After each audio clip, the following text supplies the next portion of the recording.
Hi Harstem, I'm a Diamond 3 Terran player. Today I played versus a Platinum Zerg player. No matter where I moved on the map, the Zerg army was always able to find me, and I wasn't able to harass his bases due to this. I was ahead on upgrade, but this Zerg player was able to shut me down completely.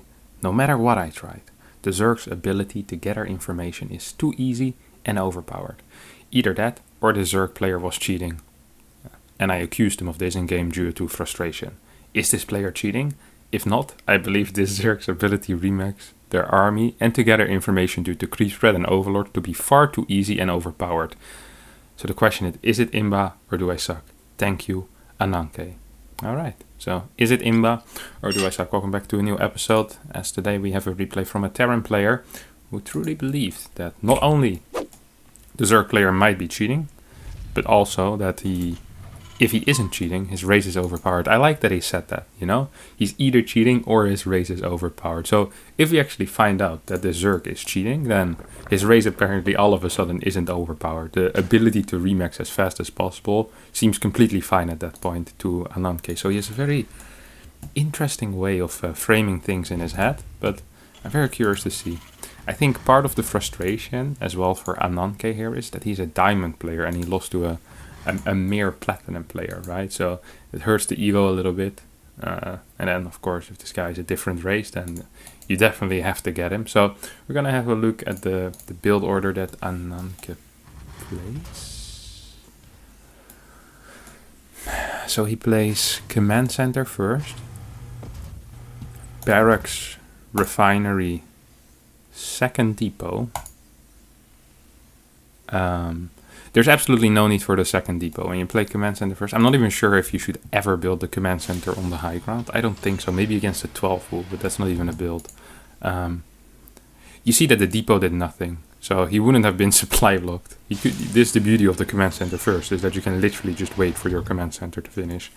Allows either for a faster second gas or just allows you to gather a little more minerals with that first SCV.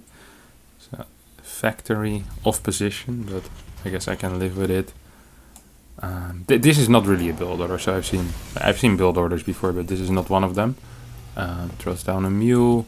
CC finishes up. His opponent is playing some, I think this was a pool first with really fast speed, which also is not much of a build order, but you know, we're here to focus on one man and one man only, and that's Ananke. Still has the CC in the main base. At this, I've never seen this before. No scout whatsoever.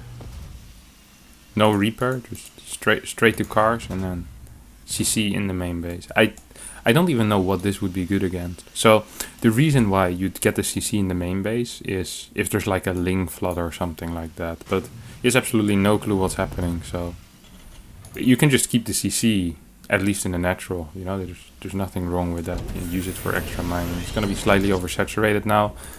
Factory and barracks should switch over here, and oh, by the way, the things we're gonna be looking at in this game obviously are the first question is this Zerg cheating? Because to me that seems, well, after reading the email, it seems very likely that the Zerg is cheating. So we're definitely gonna be having a look at what Ultimate is doing in this game. And second of all, is the ability to remax overpowered from Zerg? So we see 4 buildings going down at the same time here, 2 extra barracks, 2 E-bays at the 350 mark, before he gets the unit from the starport, which is going to be the Viking. That's not really a thing you do. So majority of the time what you'll see is you see fast third command center after an opener like this, he gets a reactor. Oh, this is not what you're supposed to do, my friend. This is supposed to be a tech lab so you can start stim. What's going on? So if you get reactor first, in order to get stim and combat shield in time, you're gonna need to get 2 tech labs. But in TVZ, you want as many marines as possible. So you get your tech lab ASAP, so you only need 1 tech lab, and then you get 2 reactors on the outside barracks. So you get more marine production. Guess he's denying some scouting. So far, Ultimate has seen the entire base, knows exactly what's going on. So he has good information due to scouting. I don't think there's any hacking going on yet here. I haven't, at least I'm not quite aware of it. A couple of supply blocks perhaps, but hacking not yet. Ananke has done absolutely nothing this game. He left all of his Hellions at home. And even though he's been keeping his Hellions at home, he's been getting supply blocked. So it's really quite impressive. He's focusing really hard. The double attack lab, this is a classic. This really is a classic. Like, oh, you get stim and combat shield at the same time. But it really limits your marine production going further along in the game as well. Yeah, the problem with what he's doing is he's really focusing on the macro, and then he's failing the macro as well. Which, in that case, perhaps it's just, it's time to realize that you're not the greatest player in the world. Maybe cheating had nothing to do with it, as we are approaching the 6-minute mark. We're also approaching the 1,000 mineral mark here in this game. Ding, ding, ding, ding. Anantke has reached 1,000 minerals. Congratulations. You can collect your prize of minus 35 MMR in the shop located at the end of the venue. Yeah, this is the kind of stuff that is an IODIS classic at this point, right? Mineral field depleted. Player complains about Zerg Remax ability, floats 1.5k resources at the 6. What is he doing? Hellions don't shoot up, my friend. They don't shoot up. That's a proper rookie mistake right there. I think he's just actually F2ing around the map to look for overlords. And in his mind, he's doing a great job denying scouting. Man, this guy has absolutely no clue what I'm doing. Like, I killed how many did he kill already? I killed 3 overlords. Like, his scouting is going to be terrible. Meanwhile, his opponent actually, all he really needed to see was these 3 barracks before a 3rd command center. And he's going to be pretty fine. If we take a look, however, at Ananke's visions, the only thing he's aware of is that there is a base at the 3rd location. I'm not even going to say there's a 3rd base, because he doesn't know if there's a natural. All he knows is that there's a base at the 3rd location.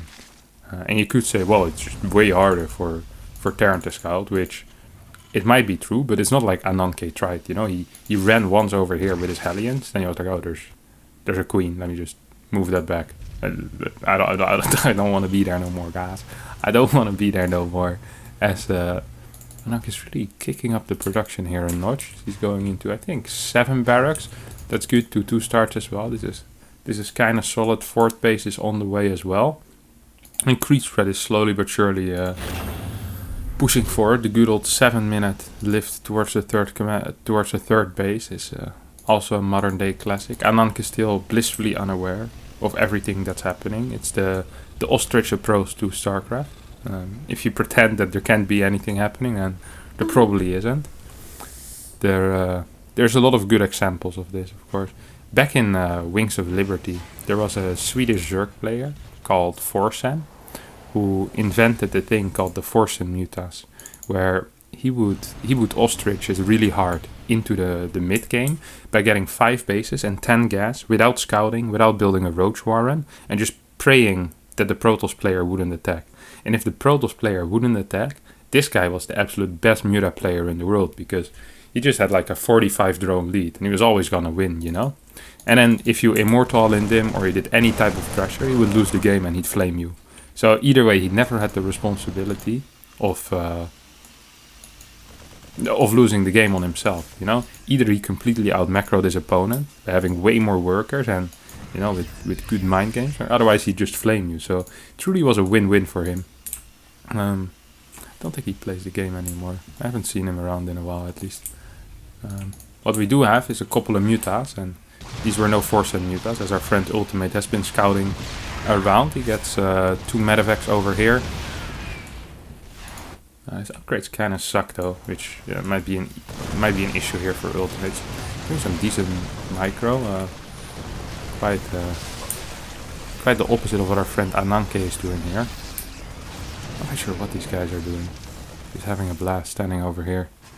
Bumpy dum. He's dealing with the Mutalisk a little bit. He lost a couple of workers, not too many. So I actually think Anantke, even though he scouted absolutely nothing and his macro has been pretty horrific this game, he's still in a playable position. I feel like he has way superior upgrades. His 2-2 is about to finish, while his opponent's 1-1 is about to finish. Really, the only issues I see is that he's not aware of anything really going on. Upgrade complete. He's really the kind of guy where his wife tells him that she's making over hours at the office and she comes home smelling of a different man every night, and Ananke is like, yeah, it makes sense, you know. Bet there's loads of men working at the office. Every time she goes to the late night office, she makes sure to do her makeup, puts on her lipstick. She comes back, her hair all messed up, and Ananke says, yeah, good work at the office, and right, yeah, great day at the office. That's your boy Ananke for you, right there. Completely unaware of anything that's happening in his life, except for these what he's seeing right in front of him, and those are those mutalisks. Yes, we now have a flank coming in, which it's not really a flank, it's just the entire army about to bump into Ananke's army. You see some nice microing into a position. I'm not sure if that was an attempted split or what happened there. That was an interesting fight, to say the least. He loses absolutely everything to a couple of Baning. And he's done. I mean, he still had a decent supply as well. That's what really gets to me, you know. He has 2/2 upgrades. He's losing a lot of SCVs, but he's actually been doing a decent job compared to his opponent building workers. I actually have some micro coming out of Ananke as well, which is the first time I think this game we've seen him do that. Just control his units rather than just stimming and standing still. Very, very interesting. 3-3 is about to finish up. 54 more links on the way here for Ultimate, who... Oh, I completely forgot that we were looking to see if Ultimate was cheating. I mean, I don't think so yet. I've seen nothing that indicates cheating. He took a fight after he saw the Marines move out of position. He's actually been scouting pretty well the entire game. Like, Ultimate hasn't been spending his money too well, but the one thing he's been doing extremely well has been scouting. He's been completely aware of everything that's happening. His upgrades have been a little bit late. His muta control hasn't been perfect, but you know, really he has been spending a lot of effort into scouting, and Ananke has been spending a lot of effort in walking into corners, just walking into random locations on the map. It's really the wrong thing to be spending effort in.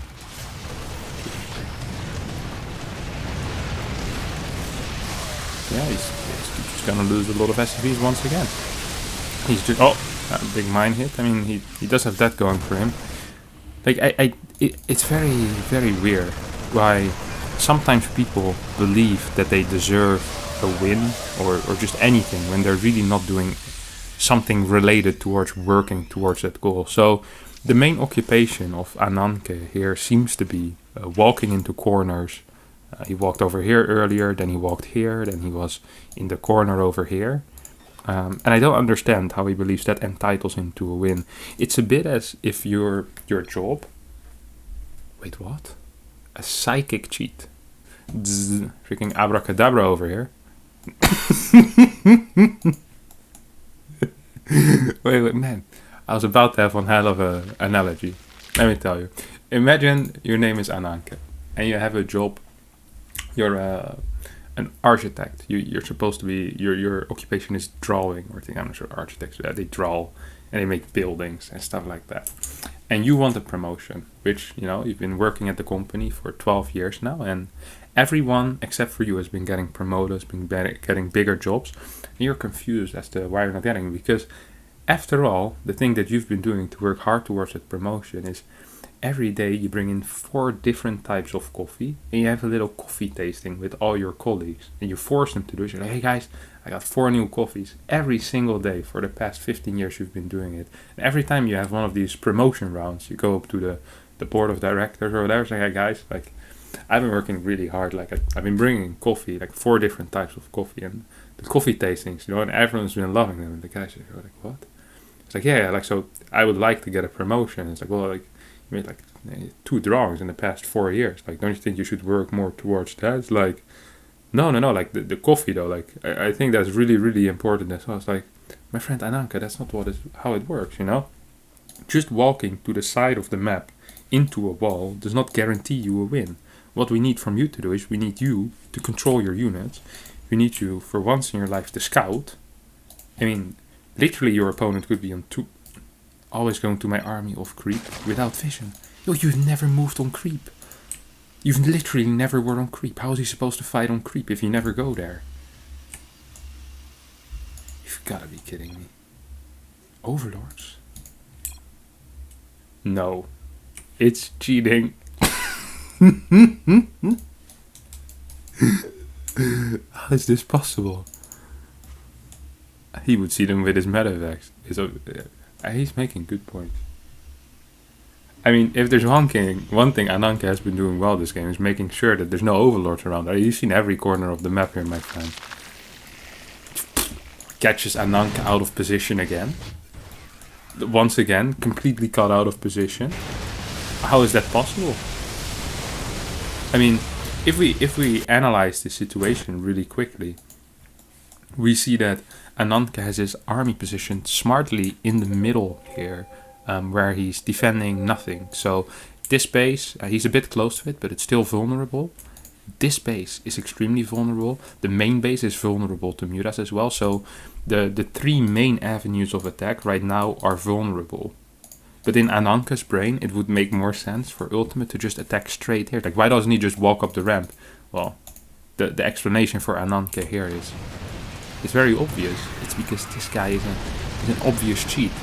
How else does he always catch his army out of position? Sometimes over here, sometimes over here, sometimes over here. He's always there where his army isn't. Except when his army is. Then he's cheating for finding the army. No matter what Ultimate does, he is cheating. And it shows in every move that he makes. I think we should actually grant Ananke this. Because I didn't think it was that obvious before. But now I see it as well, guys. I mean, he always fights off creep, which... You know, that is indicative of cheating for certain reasons, which I cannot share here because, you know, you don't want to give away all your secrets. But as a cheater hunter, to me, this seems pretty clear-cut to me, honestly. Once again, rallies straight into his opponent's army like he knows where it is. You know what I mean? Here, gifting him 30, 40 links for free. Would a non-cheater do that? No. I think Ananke figured it out. He's still up, by the way. He's absolutely winning this game. 3-3 upgrades against 2-2. There's no Muralisk. He has 40 workers against 59. And he's about to drop like 35 mule. So, if he wasn't super oversaturated in his main for so long, I actually think this game would long be over already. Oh, we're gonna see some micro here. I'm not quite sure if you'd consider that micro, but... he moved some of his units, so it's progress of a kind as well, right? If you compare it to previous fights, where I remember this one he just stood still, but now there was some movement. I'm not sure if it was intentional or not, but we at least saw something happen there. He has some mines spread around the map as well. He's still winning, by the way. Like literally double the army supply. They actually double the army supply. There's no banelings right now. He has 9 medevacs, and he has better upgrades. He's just... The thing is that Ananke doesn't know any of this, because the last time he saw anything on the other side of the map was at the 4-minute mark with 4 Hellions, and then he saw a queen and got scared back to his own base. How many mines does he have? 40 mines. Alright, quick prediction here. He's gonna clump all of them up, and he's gonna get killed by 2 banelings. I don't actually see how he can lose this game, honestly. If he spreads the mines, I feel like the mines would just be able to win this as well. It's literally just links. There's not a single baneling at the moment. There's 4 on the way. 25 marines, 9 medevacs, 3-3 upgrades against against 2-2. Like, he's absolutely winning. All he needs to do is make sure that the mines participate in the fight. The only way he loses is if all of his marines die before he reaches. He overstimmed a little bit as well. 3 stims. Oh no.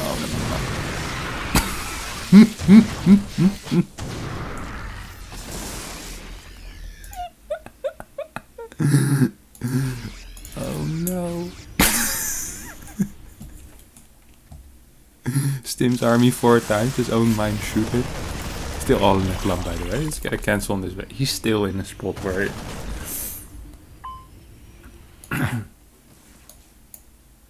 Like, honestly, it's just impressive. You could give this to an actual caveman and he'd still be able to win this, I think. Like, he's not in a bad spot, guys. He's not in a bad... He still has mules and everything. Like, he's mining like a madman. He's a couple of SCVs doing nothing. Like, he could be mining more even. He's gonna pump up like the marine production here. Oh my god! Once again, ultimate with a run by. Here he triggers the mine, losing only 15 links per mine. That's something definitely a map hacker would do. So, oh, look at this move.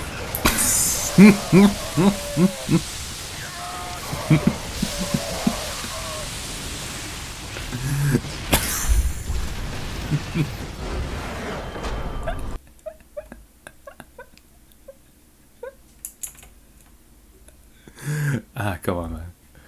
This is not allowed. Report that. Let me grab the email again. I kind of want to. What did he complain about?